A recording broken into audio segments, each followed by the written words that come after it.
네, 전략 포인트 살펴보는 시간입니다. 현물시장의 전략부터 알아보겠습니다. 오늘 이유한타증권 조병현 연구원과 함께하죠. 연구원님 안녕하세요. 네, 안녕하십니까. 네, 지수가 여전히 변동성이 좀 큽니다. 코스피 다시 지금 플러스권 반전 시도를 한 그 상황이고 코스닥이 2% 빠지다가 지금 낙폭을 좀 줄여 나가고 있는 그 상황인데요. 그래도 700선 밑으로 내려앉고 있습니다. 시장 상황 어떻게 보시는지 한 줄 전략부터 말씀해 주시죠. 네, 일단 어제나 오늘이나 약간 유사한 형태의 흐름이 진행되고 있습니다. 그래서 코스닥 시장이 어떤 장중 급락 뭐 이런 부분들보다는 그 이후에 회복 움직임이 나타나고 있다는 점들 조금 주목을 할 필요가 있을 것 같고요.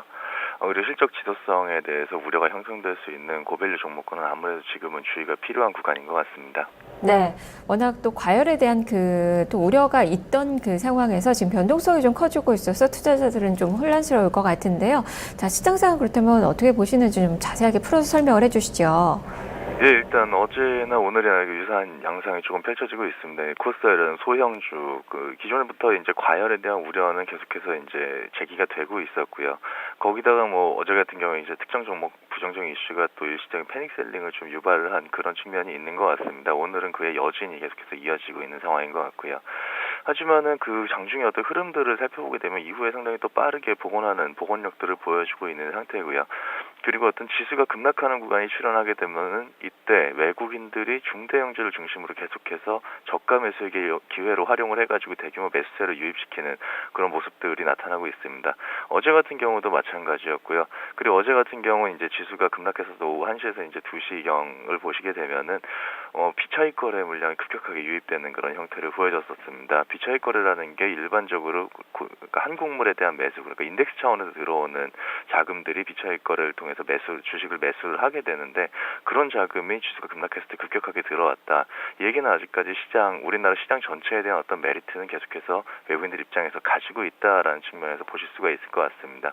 거기다가 그 대외적인 여건들 살펴본다고 하더라도 이제 뭐 그리스 문제가 조금 부각이 되고는 있지만은 여전히 외국인들의 어떤 국내 매매에 어떤 영향을 미칠 수 있을 만한 어떤 위험 지표들 같은 경우는 여전히 안정적인 수준을 유지를 하고 있기 때문에 외국인들 매수를 기반으로 하는 그 상승 흐름 자체는 좀 계속될 수 있을 것이다 이런 생각을 가지고 있습니다. 네, 반면에 코스닥 시장에서 외국인의 매도가 좀 거센데요. 이건 어떻게 풀이를 해봐야 되는 건가요? 예, 처음에 말씀드렸던 것처럼 아무래도 이제 실적에 대한 어떤 가시성이 좀 더 약하고 실적 시즌이 본격화되다 보니까 실적으로 옥석 가리기가 진행이 돼야 되는데 그 기준 자체가 이제 실적에 대한 가시성 그리고 1분기 이후 2분기, 3분기로 가면서 실적 사이클이 계속해서 개선될 수 있는지에 대한 어떤 지속성에 대한 부분들이 문제시가 되고 있는 것 같습니다. 그러다 보니까 일단은 기대감이 조금 더 상승을 이끌어주는 측면이 강했었던 코스닥이라든지 소형주들 중심으로 해가지고 변동성이 확대되는 그런 형태가 진행이 되고 있는 상황인 것 같습니다.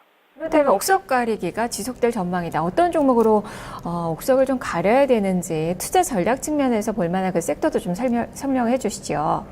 네, 아무래도 그 실적 시즌에 본격적으로 돌입을 하다 보니까 그 실적을 기반으로 한 종목의 옥석거리가 진행될 거다라는 좀 원론적인 얘기를 말씀을 드릴 수가 있을 것 같고요. 뭐 높은 실적 가시성, 이익 사이클의 개선에 대한 기대감 이런 이야기들을 상당히 많이 드리고 있습니다. 그래서 이런 쪽에서 생각을 해보게 되면은 증권업종하고 화학업종에 속하는 그리고 사이즈 면에서는 중형주나 대형주가 이쪽에 가장 부합하는 업종이라고 생각을 하고 있습니다. 중대형주는 사실상 그 소형주들, 코스닥 종목들에 비해서 그 실적 전망치라든지 이런 부분들에 대한 어떤 가시성 자체가 상당히 높고요. 일단 기본적으로. 그리고 증권업종 같은 경우는 최근에 거래대금 보시면 아시겠지만은 브로커리지 부문에서의 어떤 수익에 대한 기대감이 상당히 높아지고 있는 그런 상황입니다. 그래서 향후 업황에 대한 어떤 기대감, 수익성에 대한 기대감 계속해서 유지가 되고 있고요.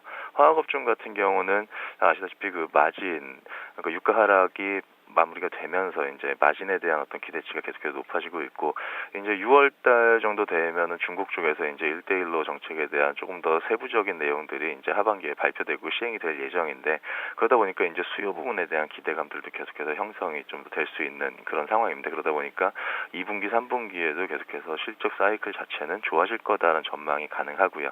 그렇기 때문에 증권하고 화학업종 계속해서 주도주의 역할을 할 것이다라고 생각을 하고 있습니다. 네, 알겠습니다. 말씀 잘 들었습니다. 감사합니다. 네, 지금까지 조병현 연구원과 함께 현물시장의 전략을 알아봤습니다.